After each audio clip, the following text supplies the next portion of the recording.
Next on deck is our distinguished guest, Dr. Gary Thompson. Dr. Thompson is clinically and educationally trained doctor of psychology and has previously used his expertise assisting parents to navigate the complex private and public school maze of individual education plans, IEPs, and 504 accommodation meetings. He has represented over 500 children in various school settings in 25 different school districts in multiple states.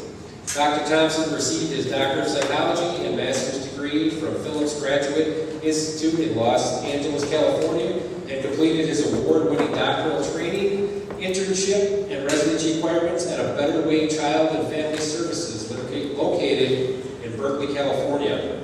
Prior to completing his graduate studies, Dr. Thompson earned a bachelor's degree in communications pre-law from the University of Utah. He has several years of undergraduate studies at Brigham Young University in Provo, Utah. I don't want to mispronounce that. His clinical training and expertise includes working with children and young adults from Utah State Hospital, Antelope Valley Child Center, CalFam at the Phillips Graduate Institute campus, and the California State University of Long Beach Counseling Center. In addition to his extensive clinical experience, Dr. Thompson also receives 2 years of pediatric neuropsychological assessment training from Drake Institute of Behavioral Medicine based in Irvine, California, under the supervision of renowned pediatric neuropsychologist Dr. Ann Simon.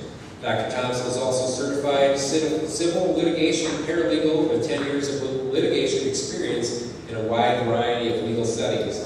Dr. Thompson now exclusively devotes his counseling with parents about education options and interventions for gifted and special education children, and is currently homeschooling his special needs 4-year-old daughter.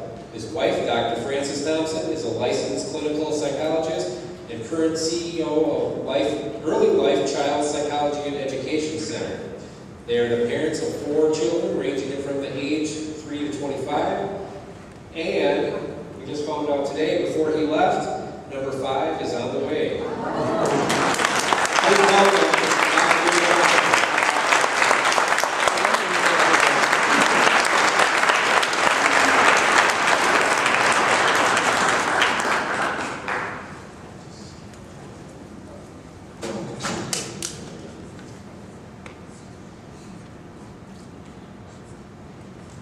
I was wondering who in the organization here, who I ticked off, who I had to tick off, or what I did to tick them off, to have had to have followed one of the America's most preeminent experts in English literature. And then I realized what I did a month ago. I sent somebody here an email, and I ripped on the Packers.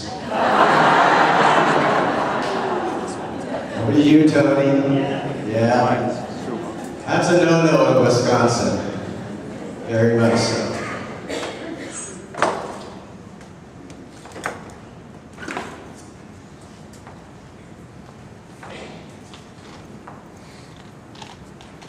My father is a doctor in medicine, pediatrician and general practitioner.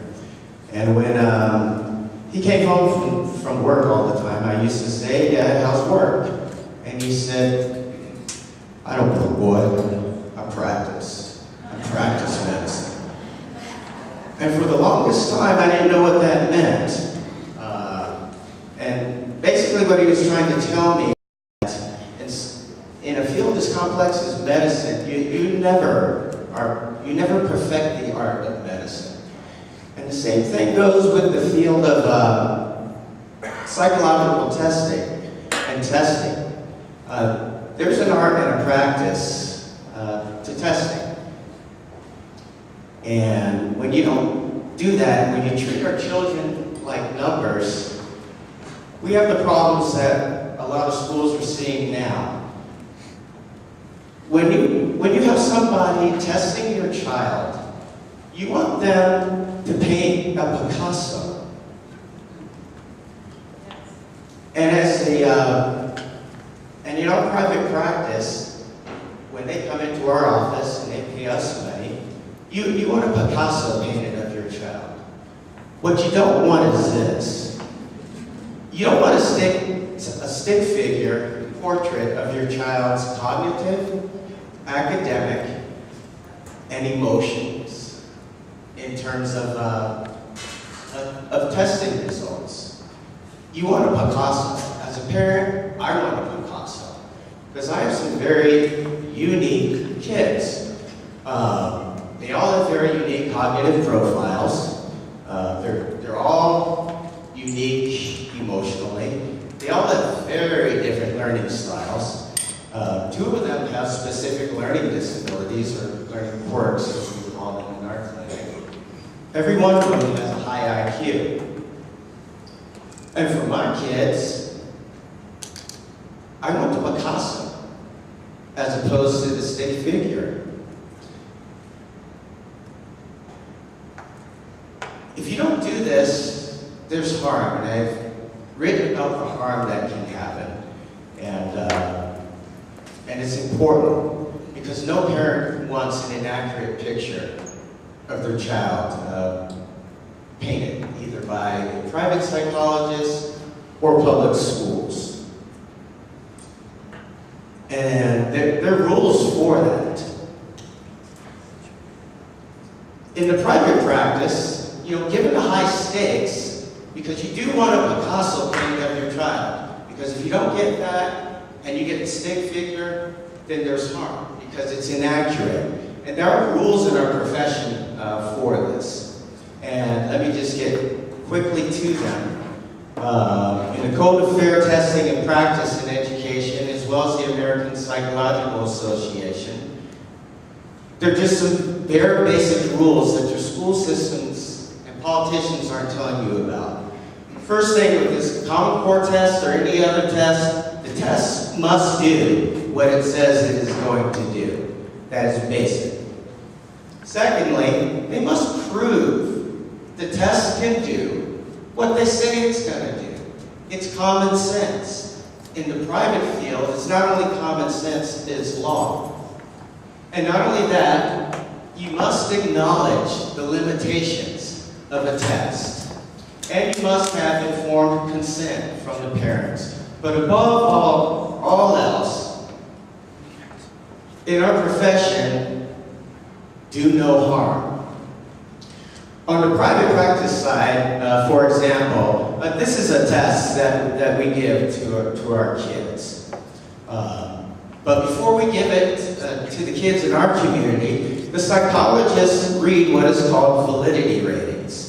And so we get this in the manual, and we see what validity is does it measure what the test says it's going to measure?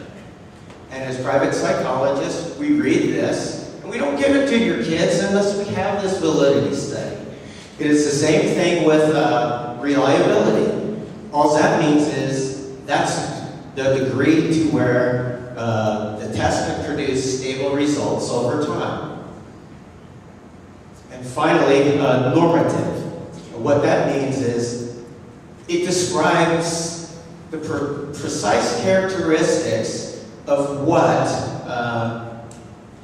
of the kids who took these pilot tests. And let me ask by a show of hands, in terms of the SBAC Common Core test, is there anyone in this room who has seen the validity, reliability, or normative reports from SBAC or the Wisconsin State Office of Education? Not one. In the private setting, we go to jail if we do that. We give your kids a test where we do not have the validity, reliability, and normative information. We lose our license. We lose our ability to feed our kids. It is ethics. And when agenda ignores ethics, stick happens. You get a stick figure. And that's what's going on with these Common Core tests. They haven't done any of this, and they're painting a stick figure portrait of your kids. Now, before I get into meat of what I'm doing, just just have a little brain 101 here.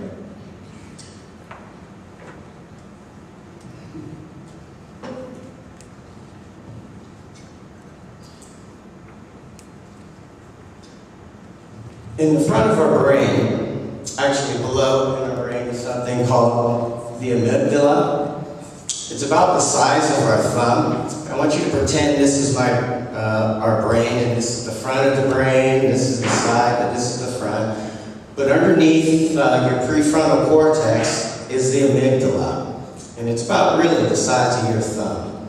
And of course, on the front of your brain is the prefrontal cortex here, and underneath all of that is the hippocampus. The amygdala, what that is responsible for, that's your fear response. If you've ever been frightened and you're startled, that is your amygdala acting up. And your hippocampus basically is responsible for your memory. And your prefrontal cortex of your brain, that's responsible for your rational decision-making skills. So we have your amygdala underneath, and your prefrontal cortex here. So what happens when a child or a teen is frightened or under stress? The amygdala acts up and it fries your child's brain. It cuts off access to your hippocampus, which is responsible for memory. It cuts off access to the child's prefrontal cortex, all because of the actions of the amygdala. And I want you to keep this in mind as we go on here. So basically, under stress or depression, your child's brain gets fried. Let's talk a little bit about the Common Core test and just review a little bit about its creators. There's been a lot of talk about SBAC here in Wisconsin, but they have somebody else writing these tests, and it's called American Institute of Research. And SBAC Park, and also in Utah, these are the chief test designers. These are the rocket scientists who actually write the actual test. A gentleman named John Cohen is the vice president of these rocket scientists here. And I'm going to tell you a little bit from his own words of what these tests do. Basically, a Common Core test, it is a computer adaptive test, and really simple. As he says, smart kids get the harder questions, and struggling kids get the easier questions. It's a style of testing which tests your your level. It adjusts to your level of difficulty.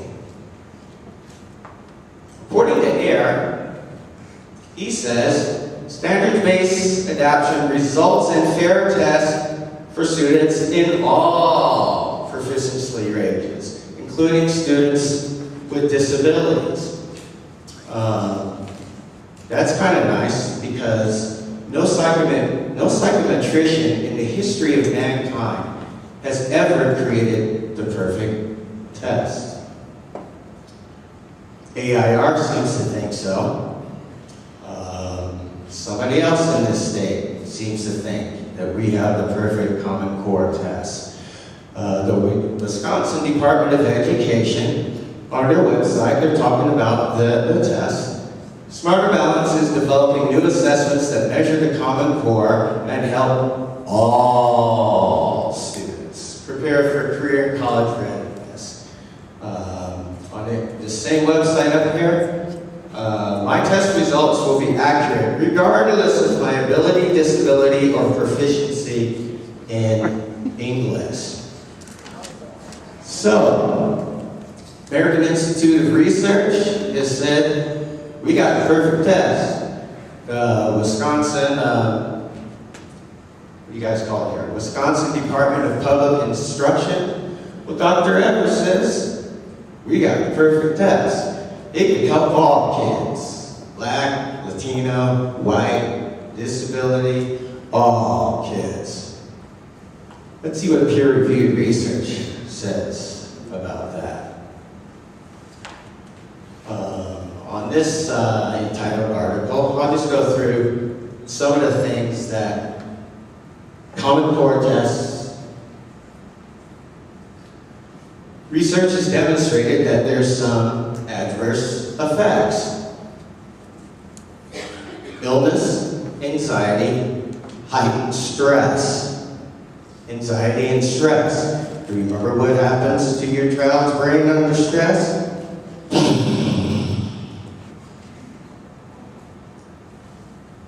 Again, the same study says, decreased motivation and decreased self-confidence. Again, the study says we have some concerns about computer adaptive Common Core testing. And the final result of this study, it says, CAT testing affects learning negatively.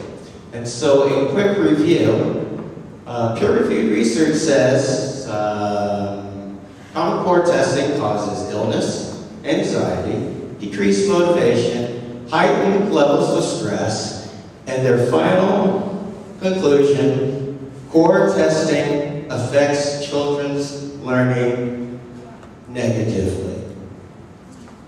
When agendas ignore science, stick happens. So, how has American Institute of Research, SBAC, and Wisconsin Department of Education addressed what this issue is with these tests? Well, according to that same article, let's just read it, but we don't know.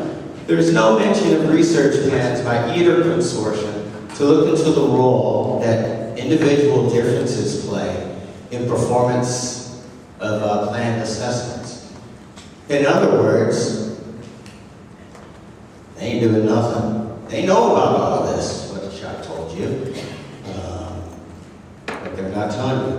Has anybody received in their emails or on public school websites a copy of this particular piece of peer-reviewed research here? Test anxiety, computer adaptive testing, and Common Core. Is that on anybody's PTA newsletter or no? Okay, just curious. So this is what peer-reviewed research says. And again, Wisconsin Department of Education here, it says, results will be accurate regardless of anything. It's not true. You can't lie to you, and they're lying. It's as simple as that. And that's against our ethics. The test must do what it says it's going to do, validity studies. They gotta prove it before they give it to my kid. And they must acknowledge its limitations. I just showed you some of the limitations that peer-reviewed research has shown. And above all else, do no harm. When you don't do that, when agendas ignore ethics, stick happens. So we do know already that the Common Core test, the test plus the stress causes problems.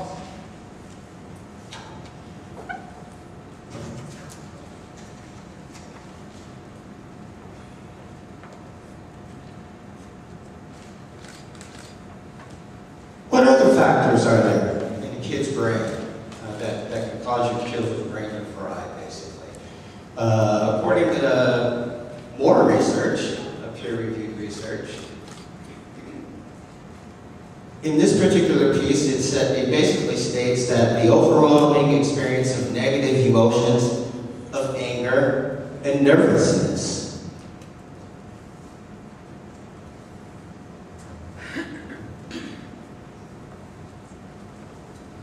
And basically, this study concludes that anxiety can affect test outcomes. And again, your state says this test can help all students, and the results will be accurate regardless of anything. And again, the rocket scientist who wrote the test said, it will result in fair tests for students in all proficiency ranges. Do you see the theme of one size fits all developing here? That's not good, because when that happens, stick happens. When basic brain science is ignored, stick happens. When validity studies are not done, or when validity studies are ignored, or if they're not given to any parents, stick happens. Which brings us to the point. Is Common Core testing good for your mental health? Kristen's going to tell us shortly about her book, and one of the authors in it is he's a licensed clinical social worker named Mary Colleen. And she has come straight out and said, I've got some questions about how this test affects the kid's mental health.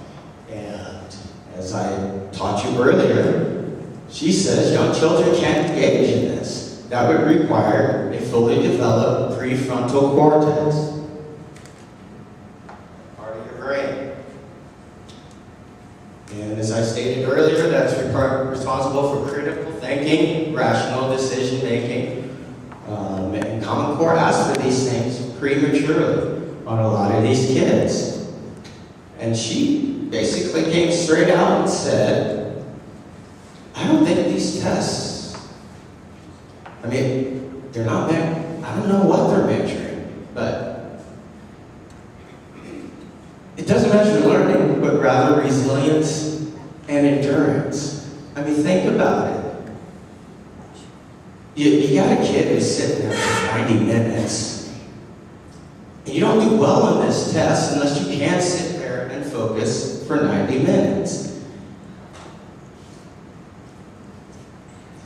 So what part of the brain is activated for whatever reason for a kid who can't sit there for 90 minutes? It's the amygdala. They're upset, they're frightened, they're frustrated, they're ticked off. And so the amygdala activates, and we know what happens to a kid's brain when their amygdala activates. Fried. When a kid's brain is fried, they don't have access to the hippocampus, which is responsible for what? Memory. And you cannot access your front part of your brain, which is for critical decision making. And so when a child is forced to take these tests and their brain is fried, this is what it looks like. It's just not good. And so what other groups of kids is the state of Wisconsin and your school boards and your politicians not telling you about in their promotional materials and press releases? What other types of kids can this type of anxiety, or who are very vulnerable to this type of test? Near and dear to me, the much politicized plight of the African American child who can't seem to measure up. We know all about the alleged achievement gaps. On average, I don't know how it is in Wisconsin, but it's probably anywhere from 25 to 32%. I did my dissertation on a study about high stakes testing. That's another issue. The cognitions of African American kids are subject to this presentation here. But what you need to take home with you now is that achievement tests basically measures accurately the next phase, and which is poverty. What your Common Core measures more than anything is the level of poverty. There are 14.7 million children in poverty in the United States, and I'm sure Wisconsin has their fair share. Poor kids don't eat well.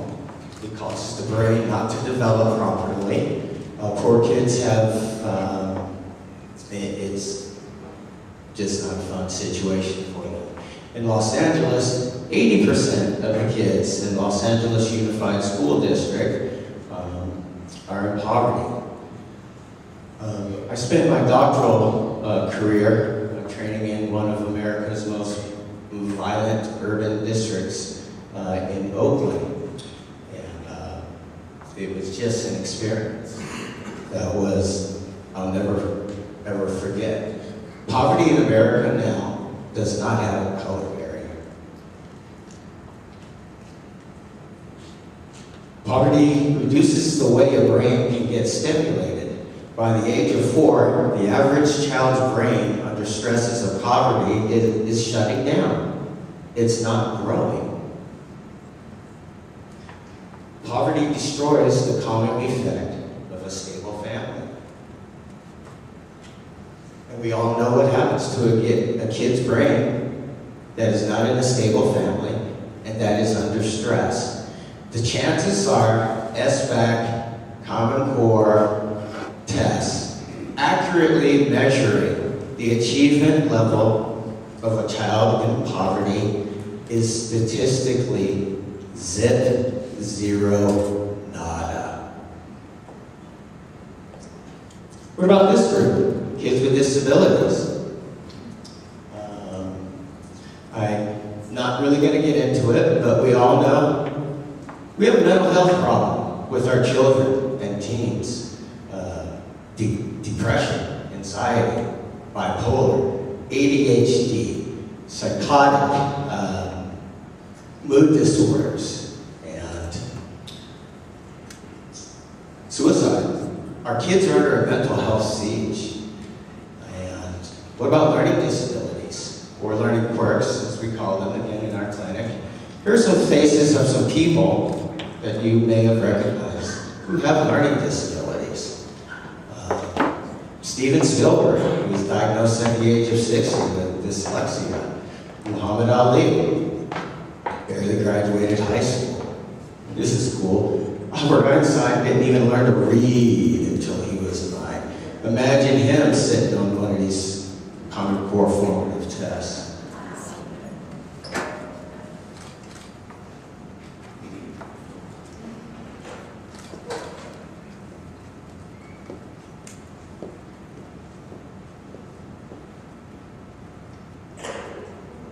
We know that there is a wide achievement gap between kids who have these learning quirks or learning disabilities.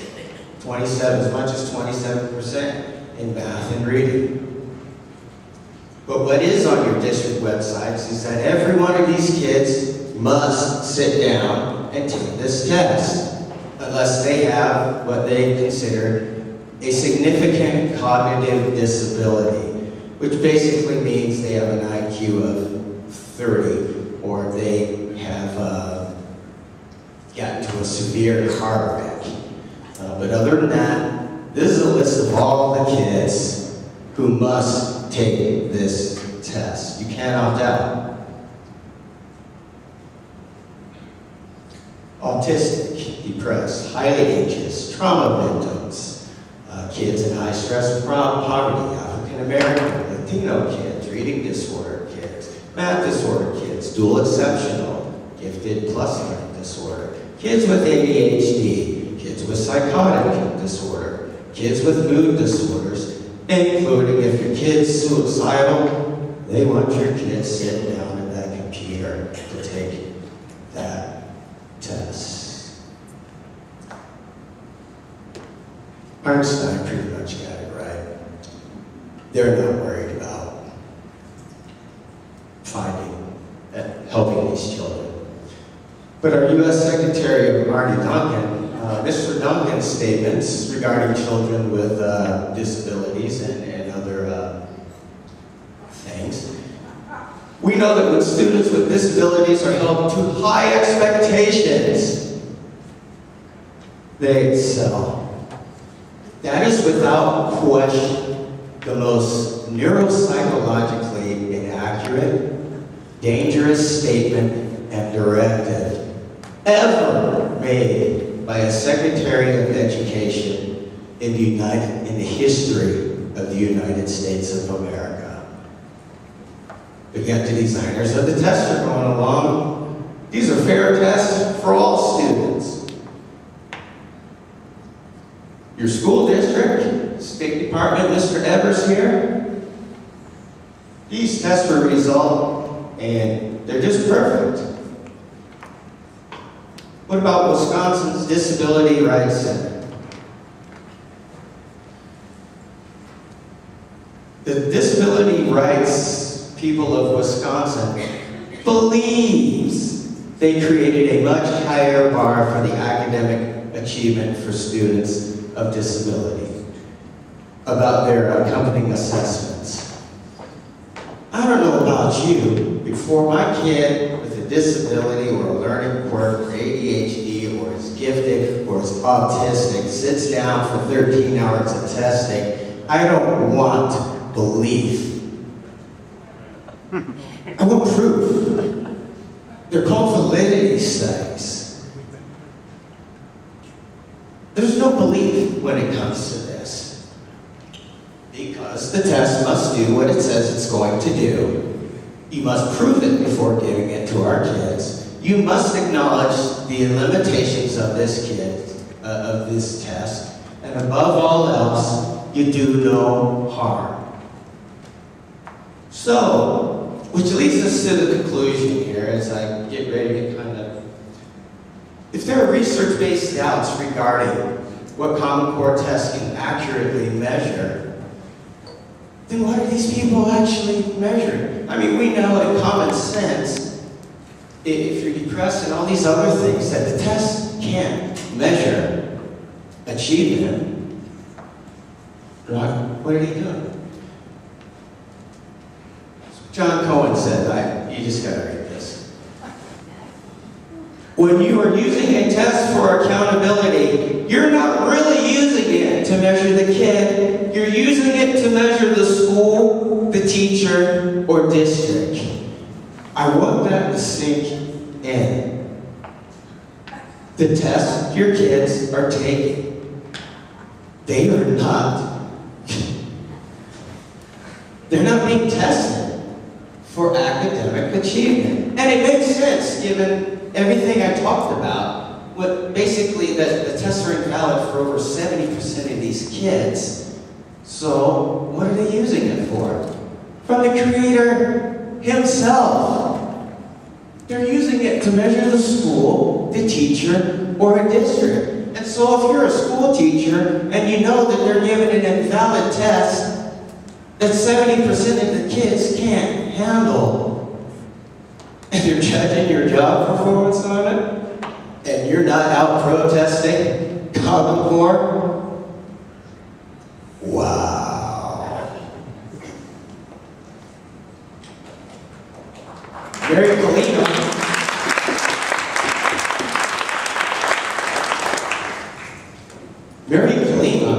hit it right on the nose. These tests are measuring your kids' resilience and learning. They're experimenting on your children. Ethical practice dictates that they don't experiment on your children. Bill Gates, he says, yeah, we'll know in 10 years whether or not this will work on these kids. Hey, sorry, Bill, hell no, not with my kid. Maybe yours.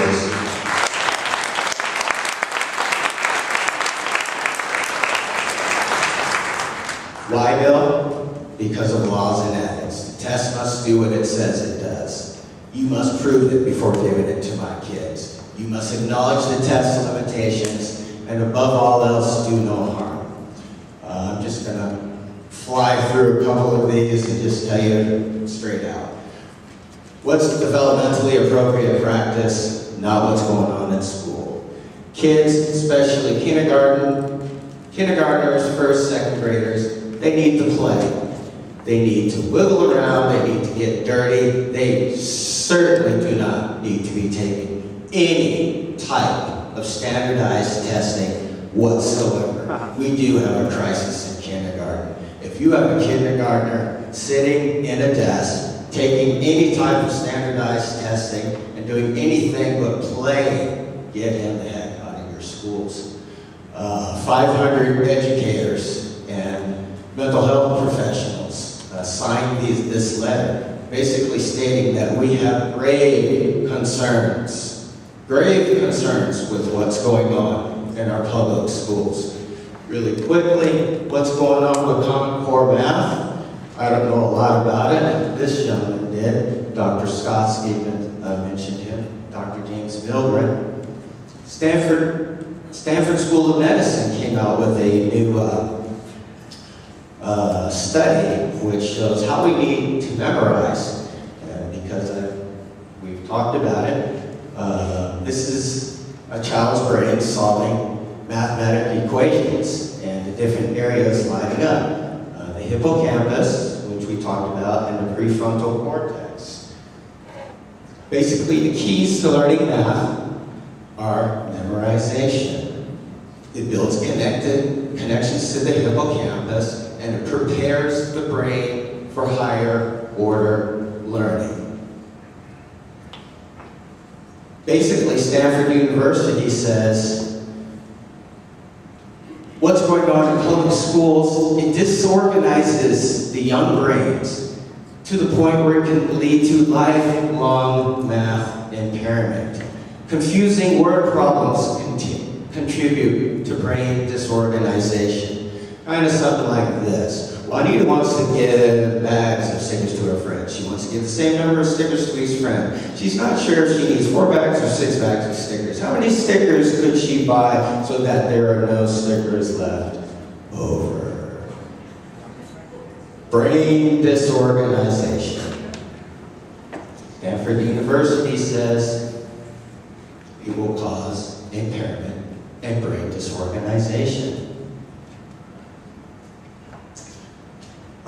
More peer-reviewed research really quick. The whole get together and sit around in a circle, kumbaya, constructivist, discovery-based. Not my opinion. Peer-reviewed research says it's garbage. Does discovery-based instruction enhance learning from the Journal of Educational Psychology? Really quickly, the answer is no. So in conclusion, you gotta think here. Much of today's school failure has happened because we're giving too much to our kids that their brains aren't prepared for. In Colorado, a Washington Post teacher just said, I'm done. I can't do this anymore to my students. This is child abuse. She refuses to administer this. This is Peggy Robinson in Aurora, Colorado. That will be my next stop in 2 days. I'm going out there to give a presentation basically to save her job. Because if you're a teacher and you protest this, you're going to lose your job. It's as simple as that. And I'm not going to let that happen. And Peggy came out and just said, this is why kids are sitting and doing tests. And this is for who? Mrs. Robinson's solution is borrowed from another African-American guy in U.S. history, which kids may not anyway. Martin Luther King. He says, academic freedom is a reality today because Socrates practiced civil disobedience. That's what we have to do.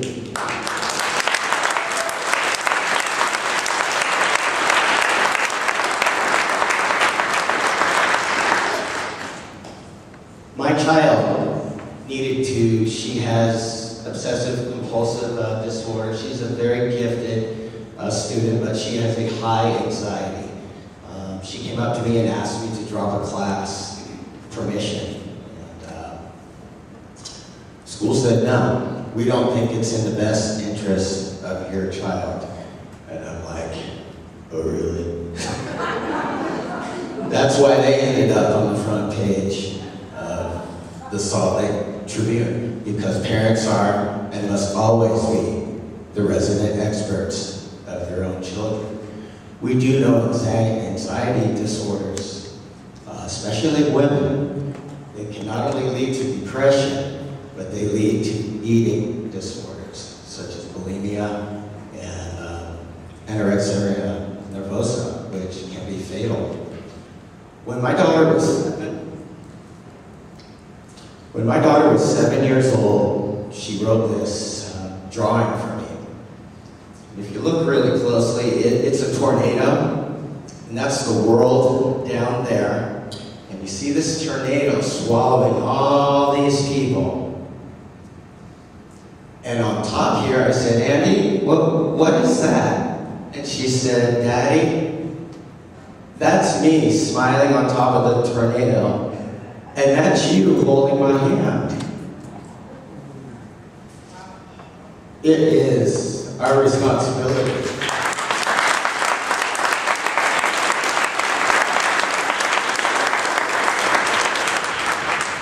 We have to protect our children. These tests don't, and that was at age 7. If you're filming now, besides up there, please stop. This was at age 7. I'm going to show you a picture that I took of my daughter.